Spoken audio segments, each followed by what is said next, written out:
Start करने से पहले बोलना चाहूँगा कि जो चैनल पे नए प्लीज़ चैनल को सब्सक्राइब कर लीजिए। और एपिसोड की स्टार्टिंग में हम लोग देखते हैं कि वो हार्ट ट्रांसप्लांट करवा चुका होता है, उसकी लाइफ स्पैन नॉर्मल इंसान जितनी हो जाती है और उसकी ताकत पहले से ज़्यादा बढ़ चुकी होती है।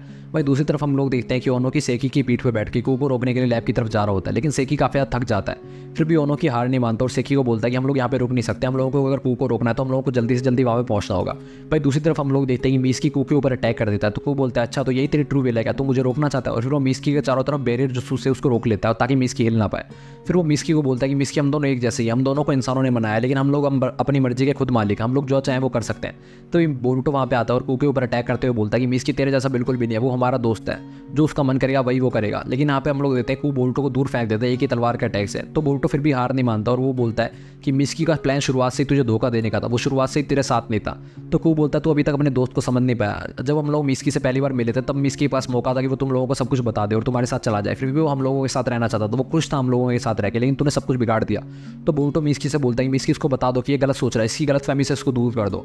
लेकिन हम लोग देखते हैं अभी मिस्की कुछ भी नहीं बोलता। तो कू बोलता देखा तुमने, तुम्हारा दोस्त शांत है, मतलब मैं सच बोल रहा हूँ, तो अभी तक अपने दोस्त को जान भी नहीं पाए, तुम उसको अपने दोस्त बोलने के लायक भी नहीं हो, तुम कुछ भी नहीं समझ पाए उसके बारे में। और फिर वो उसके ऊपर अपने पार्टी का स्टाइल डिसमेंटलिंग जुस्सू से अटैक कर देता है। लेकिन यहाँ पे हम लोग देखते हैं बोरुटो को अटैक होते हुए देख के मिस्की होश में आ जाता है और वो अपने सेज स्टाइल जुस्सू का इस्तेमाल करके कू के ऊपर अटैक कर देता है। तब हम लोग देखते हैं यहाँ पे हर तरफ पत्थर ही पत्थर फैल जाते हैं। तो बोरुटो और शारदा जो होते हैं पत्थरों के बीच में फंस जाते हैं और बाहर नहीं निकल पाते। वहीं दूसरी तरफ हम लोग देखते हैं कि शिकामारू सारे फ्यूडल लॉर्ड्स को समझा रहा होता है कि प्लीज़ नारुतो को अलाउ कर दो लैंड ऑफ अर्थ में जाने के लिए।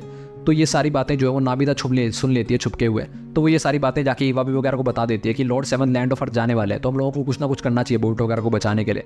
तो मेटली बोलता है हम लोगों को भी जाना चाहिए लॉर्ड सेवन के साथ ताकि हम लोग बोरुटो वगैरह को बचा सके। तो इवाबी बोलता है तुम पागल हो चुके हो कि अगर हम लोगों ने कुछ भी गलत कदम उठाया तो हमारी गैनन की रैंक लॉस हो जाएगी और हम लोगों को वापस निकाल दिया जाएगा अकेडमी से। तो डंकी एक प्लान बनाता है और वो सब लोग एग्री हो जाते हैं डंकी के प्लान से कि हम लोग कैसे बाहर निकल सकते हैं। तो जब हम लोग देखते हैं कि नारुतो को जब परमिशन मिल जाती है तो वो शिकामारू को बोलता है कि मैं सब जा रहा हूँ, तुम सबको संभाल के रखना। तो वहाँ पे मेटली वगैरह आ जाते हैं और बोलते हैं कि प्लीज़ लॉर्ड सेवन टीम 5 को टीम 15 को भी अपने साथ ले जाओ, हम लोग भी बोरुटो वगैरह को बचाना चाहते हैं। तो नारुतो बोलता है मैं तुम सब लोगों की लाइफ को डेंजर में नहीं डाल सकता, वहाँ पे पता नहीं क्या हो सकता है, हम लोगों को ध्यान रखना होगा।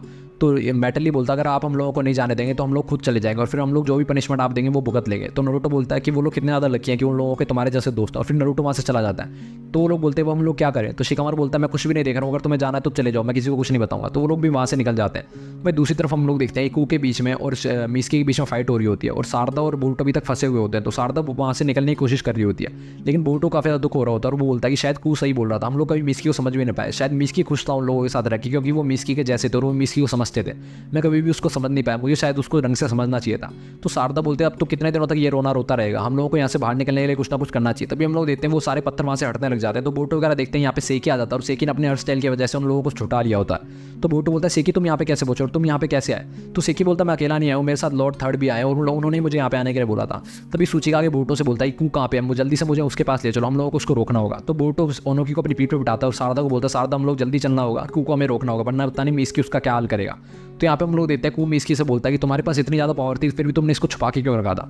तो मिस्की बोलता है ये जो मेरी पावर है ये मेरी बॉडी इंड्योर नहीं कर सकती, मेरी बॉडी इसके साथ टिक नहीं सकती, इसलिए मैंने इसको छुपा के रखा था। लेकिन जब बात बोरुटो को बचाने की है तो मुझे मेरी बॉडी की परवाह नहीं है, मुझे बोरुटो को बचाना है किसी ना किसी तरीके से। तो कू बोलता है तेरी बॉडी इतनी ज़्यादा परफेक्ट है कि हम लोग इससे बहुत सारे परफेक्ट फैब्रिकेशन बना सकते हैं, तो हमारी हेल्प कर सकता है। तो मिस्की बोलता है तेरे लिए अच्छा ये होगा कि तू चुप रहे, और वो कू के ऊपर अटैक कर देता है। तो यहाँ पे हम लोग देखते हैं कू उसके अटैक से बचने के लिए अपने आर्ट स्टाइल इस्तेमाल करता है और वो एक पत्थर का एक रोबोट सा बना लेता है जो कि बाहर आता है और मिस्की के ऊपर अटैक कर देता है। तो यहाँ पे हम लोग देखते हैं मिस्की को काफ़ी ज़्यादा चोट लग जाती है, उसका सीरियस ट्रांसफॉर्मेशन हट जाता है। तो कू मिस्की के ऊपर लात मारता है और बोलता है मैं तुझे मरने नहीं दे सकता वरना तेरी बॉडी का इस्तेमाल कैसे करूँगा, और उसको लात मार के दूर फेंक देता है। तभी ओनोकी वहाँ पे पहुँच जाता है और बोलता है कि कू ये सब तुम क्या कर रहे हो, मैंने तुम लोगों को इसलिए बनाया था ताकि तुम कमजोर की मदद कर सको, लेकिन तेरे ऊपर तेरी हेट्रेट और तेरी इरिटेशन हावी हो चुकी है और वो तुझे कंट्रोल कर रही है। तो कू बोलते हैं कि मैं तो सिर्फ आपका वैसल हूँ, आपने जो मुझे हेट्रेट दिया वही मेरे पास आई है, आपकी हेट्रेट मेरे पास हुई है। और फिर उसके ये बोल के वो ओनोकी के ऊपर अटैक कर देता है, बहुत बड़ा पत्थर उठाता है और ओनोकी को मार देता है। फिर हम लोग देखते हैं कि वो बोरुटो वगैरह के ऊपर एक ऑटोमेटिक डिसमेंटलिंग जुस्सू का इस्तेमाल करता है और उन लोगों को गायब करने वाला होता है। तभी हम लोगों को पता चलता है कि वहाँ पे एक अंडरग्राउंड सुरंग होती है जिसके अंदर बोरुटो वगैरह चले जाते हैं। तो कू उन लोगों को ढूंढ ही रहा होता है। तभी हम लोगों को पता चलता है कि बोरुटो वगैरह एक नदी के अंदर तैरते हुए वहाँ से निकल जाते हैं। तभी हम लोगों को एक पास्ट का सीन दिखाया जाता है जहाँ पे ओनोकी काफ़ी ज़्यादा छोटा होता है और वो एक पत्थर को घिस रहा होता है। तो ओनोकी पूछता है कि ये पत्थर आखिरकार क्या है। तो उसका सूचिकागे उसको बताता है कि ये हमारे विल का प्रतीक है। तो ओनोकी बोलते हैं लेकिन मुझे लगता है कि ये नॉर्मल सा पत्थर है। तो सूचिकागे बोलता है तू चाहे कुछ भी सोच ले लेकिन ये नॉर्मल सा पत्थर नहीं है, इस पर लोगों की उम्मीद कायम है ये। और फिर वो उस पत्थर को उठाता है और पानी में फेंक देता है और बोलता है देखा तुझे, तू सही बोल रहा था, वैसे ये नॉर्मल सा पत्थर है। तो ओनोकी बोलते हैं ये आपने क्या किया, ये तो हमारा आइडल पत्थर था, आपने इसको फेंक दिया, मैं इसको कैसे ढूंढूं। तो सूचिकागे एक दूसरा पत्थर वहाँ पे रख देता है और बोलता है मैंने तुझे बोला था ना कि ये लोगों की उम्मीद का प्रतीक, अगर मैं यहाँ पे दूसरा पत्थर लग दूँ तो लोगों को पता भी नहीं चलेगा। जो मेन पत्थर जो है वो हमारे दिल के अंदर होता है, उसको हम लोग हार्ट स्टोन बोलते हैं, वही हमारा विल का पत्थर है, तुझे उसको बचा के रखना होगा। वही दूसरी तरफ हम लोगों को पता चलता है कि ओनोकी ये सपना देख रहा था और उसको होश में आता है। तो शारदा उसको बोलते हैं कि लॉर्ड ओनोकी हम यहाँ पे कैसे पहुँच गए और ये कैसी जगह है। तो ओनोकी उसको उस जगह के बारे में सब कुछ बताता है कि ये कैसी जगह है। तभी हम लोग देते हैं मिस्की यहाँ पे एक पत्थर उठाता है और बोरुटो मिस्की से पूछता है क्या तुझे वो राज पता चल गया जिसके लिए तू यहाँ पे आया था। तो मिस्की बोलता है हाँ मुझे पता चल गया, यही मेरी विल है, मैं तुम लोगों को बचाना चाहता हूँ और मैं उसके लिए कुछ भी कर सकता हूँ। तो बोरुटो मिस्की को बोलता है कि मुझे माफ़ कर दो मिस्की, मैं तुम्हें कभी समझ नहीं पाया और मेरा यहाँ पे आने का सबसे बड़ा रीज़न यही है कि मैं तुझे समझना चाहता था। फिर वो अपनी जेब से एक हेडबैंड निकालता है मिस्की और बोलता है कि मैं तुझे ये देने भी आया हूँ। तो मिस्की वो हेडबैंड पहनता है और बोरुटो को बोलता है कि तुम और शारदा यहाँ से मिस्टर ओनोकी को लेकर निकल जाओ, मैं कू को संभाल लूँगा। तो बोरुटो बोलता है तुम पागल हो चुके हो क्या, तुम्हें पता है ना तुम्हारी और उसकी पावर के बीच में कितना ज़्यादा डिफरेंस है, तुम उसको कभी भी नहीं संभाल पाओगे। तो मिस्की बोलता है तुम चिंता मत करो, अगर मैं मर भी गया तो ओरिचिमारू की लैब के अंदर मेरे साथ जैसे बहुत सारे क्लोन है, तुम उनके साथ रह लेना। तो बोरुटो बोलता है मुझे मैटर नहीं करता कि वो क्लोन तेरे जैसे दिखते हो या फिर तेरे जैसे बात करते हो, मेरे लिए जो मैटर करता है वो ये मिस्की है जो मेरे सामने खड़ा है और मेरे लिए तू ही मैटर करता है, मैं तुझे अपने साथ लेके जाऊँगा, मैं तुझे कुछ भी होने नहीं दे सकता। तभी हम लोग देखते हैं वहाँ पे कू अपने पार्टी का स्टाइल का इस्तेमाल करके वहाँ पे पहुँच जाता है और बोलता है कि तुम लोग यहाँ पे मुझसे बच नहीं सकते। तो बोरुटो बोलता है चलो ये हो जाए एक बार और टीम 7 और फिर वो अपने शैडो क्लोन का इस्तेमाल करके कू के ऊपर अटैक कर देता है, लेकिन कू वहाँ से बच जाता है और उसके ऊपर एक बहुत बड़ा पत्थर फेंक के मारता है। तो शारदा बीच में आ जाती है और बोरुटो को उस पत्थर से बचा लेती है। भाई दूसरी तरफ हम लोग देखते हैं मिस्की इस बात का फायदा उठा के कू के ऊपर अटैक करने वाला होता है, लेकिन कू मिस्की को दूर फेंक देता है और फिर वो एक एक करके सब लोगों पर अटैक करने लगता है। वो शारदा पे भी अटैक करता है और शारदा को एक ही झटके में फेंक देता है और फिर उसके बाद बोरुटो के ऊपर एक बहुत बड़ा पत्थर फेंकता है जिससे बोरुटो बच नहीं पाता और बोरुटो को काफ़ी ज़्यादा चोट लग जाती है। तो दोनों की ये सब कुछ देख के घबरा जाता है और बोलता है कि मैं और ज़्यादा यंग लाइफ को लॉस नहीं होने दे सकता, मुझे कुछ ना कुछ तो करना ही पड़ेगा। तभी हम लोग देखते हैं शारदा और मिस्की वापस होश में आते हैं और वो कू को पकड़ लेते हैं दोनों तरफ से और बोरुटो को बोलते हैं बोरुटो तुम्हारी बारी। तो यहाँ पे हम लोग देखते हैं बोरुटो अपने शैडो क्लाउड बनाता है और अपने गेल पाम की मदद से कू के ऊपर अटैक करने के लिए वो उछल जाता है, लेकिन कू यहाँ पे उसके शैडो क्लोन को फोड़ देता है। तभी उसे पता चलता है कि असली बोरुटो जो होता है वो पीछे से आ रहा होता है और उसके ऊपर राशिंगान से अटैक कर देता है। तो बोरुटो जो अटैक करता है वो बिल्कुल उसके हर्ट के ऊपर अटैक करता है। तो यहाँ पे हम लोग देखते हैं उसका हर्ट खत्म हो जाता है और कू जो होता है उसके हर पूरी शरीर के ऊपर क्रैक ही क्रैक पड़ जाते हैं। तो कू यहाँ पे बौखला जाता है और बोलता है मैं तुम कमजोरों से कभी भी हार नहीं सकता और फिर वो अपने पार्टिकल स्टाइल ऑटोमेटिक डिसमेंटली जो उसका इस्तेमाल करता है। तो वहाँ पे ओनोकी आ जाता है और वो भी अपने पार्टिकल स्टाइल का इस्तेमाल करता है और बोलता है कि मैंने एक बार कोजुची को खो दिया, मैं तुम लोगों को भी खो नहीं सकता, मुझे यंग लाइफ्स को बचाना ही होगा। और उसके बाद उसका जो पार्टिकल स्टाइल होता है वो कू से ही बड़ा हो जाता है और हम लोग देखते हैं कू का पार्टिकल स्टाइल देखते देखते गायब हो जाता है और धीरे धीरे कू भी गायब होने लग जाता है और उसकी पूरी बॉडी खत्म हो जाती है। इसी के साथ कू वहाँ पे खत्म हो जाता है। तो हम लोग देखते हैं ओनोकी काफ़ी ज़्यादा थक जाता है, वो नीचे गिर जाता है। तभी सेकी वहाँ पे आता है और बोलता है लॉर्ड ओनोकी आप ठीक तो है ना, मैंने यहाँ पे जोर से आवाज़ सुनी आपकी। तो ओनोकी यहाँ पे मिस्की से पूछता है मिस्की तुमने अपनी सीक्रेट पता चल लिया क्या तुम्हें तुम्हारी मिस्की विल का।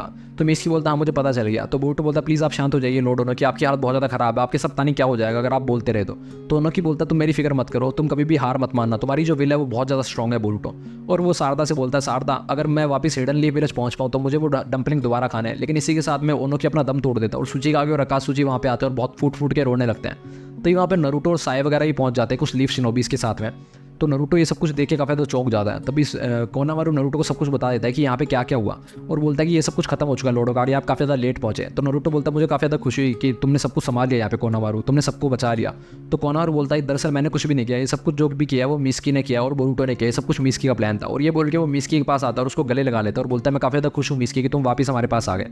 तो मिस्की भी अब यहाँ पे बोरुटो और शारदा से माफ़ी मांगता है और बोलता है कि ये सब कुछ मेरी वजह से हुआ है, मैंने बहुत ज़्यादा नुकसान पहुंचाया लीफ विलेज को, शायद अब पता नहीं लीफ विलेज वाले मेरे को वेलकम करेंगे भी या नहीं, शायद मैं अलाउ भी नहीं हो पाऊंगा लीफ विलेज के अंदर घुसने के लिए।